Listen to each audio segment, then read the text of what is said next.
Okay, John, I just have to talk about the back here because I'm not real sure. Based on your timeline, it looks like you're going to use that front with the markers on it instead of that green front. Okay, because I don't think that green front would harmoniously fit with this if this was the back. And I'm talking about that ECG readout, the electronic. So let's take a look at this as the back of your poster. I think the main thing here and my main concern here is that it looks like two different pieces. It could, I thought it was. I thought, oh, John's showing two different backs. Okay, that's good variety. But it's not. It's the same back. So it definitely looks like it's two different pieces. There's no visual continuity between the front of the top of the poster and the bottom of the poster. That's a pretty serious issue, I think. Um, I think this is really clever. Using the timeline and or using the ECG as your timeline, I think is really clever. And I think that was, oh God, did this, he flatlines right here upon his death. That's fascinating. Just fascinating. Just fascinating. Okay. So I love this idea. The only problem here is that you're asking the viewer to look too many areas. I'm talking about the timeline alone right now, John. I haven't gotten to this. I'll talk about that, the type in a second. But you're asking the viewer to do this. Okay. You're asking first of all, the viewer looks at this and it takes a second to realize that, let me see. Okay. This is a timeline. Okay. I get it. This is a timeline. But in the timeline, what you're doing is you're telling your viewer that you want them to look here and then look down here, then look up here, then look down here. I would recommend, instead of doing that, I would recommend this. I would say, take this type, forget this type, remove it.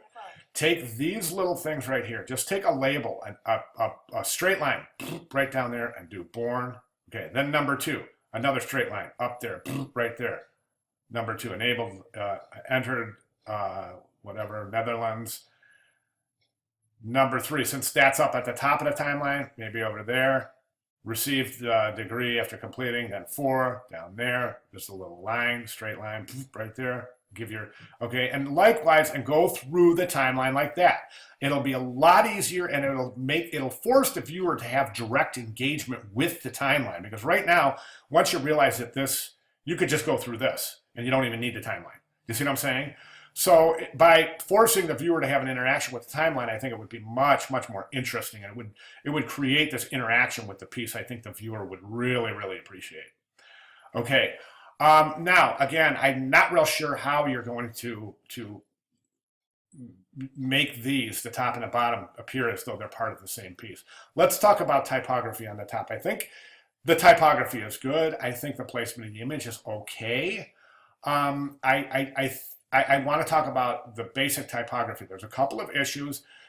We've got misalignment of baseline right here. There's your baseline, right, alignment grid right there. This one seems to be out of alignment. Rags are creating patterns, John. Remember, we want rags to be long, short, long, short, long, short. Okay, so here you have this pattern that's going like this. Whoop, this wave goes whoop, like that. Okay, then you have a pattern here, then it goes way in, then it comes way out. From here on in, down here, these are decent rags. Long, short, short, long. Well, they should be long, short, long, short, long, short. Not noticeable though, nothing like this, like long, short, long, short. Just so that has a kind of a organic rag. Okay, so watch your rags. I think it's a good idea to separate your paragraphs with a space between as opposed to an indent, specifically the fact that you're using this sans serif typeface. The word wrap is not working, and the reason it's not working is that because when you have word wrap, you basically are putting it between two blocks of text, and you're really dependent on that word wrap working properly.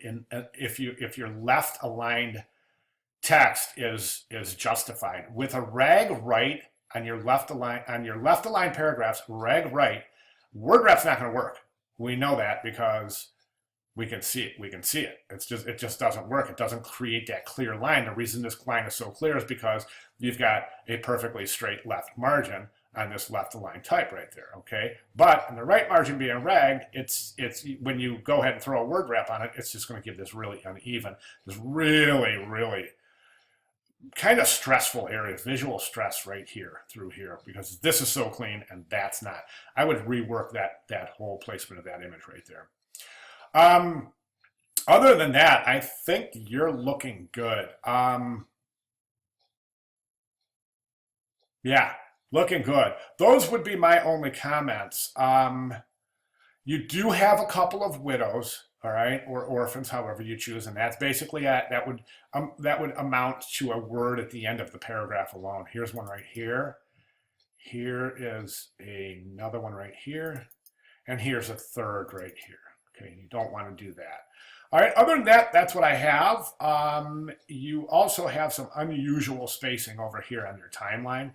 Anything that seems to go into a second line, the second line is indented about 10 characters deep. So that's really odd. I would just go ahead and flush that with the left margin. Don't indent that second line. There's no need to. You're not doing it here, but you're doing it here, here, and here.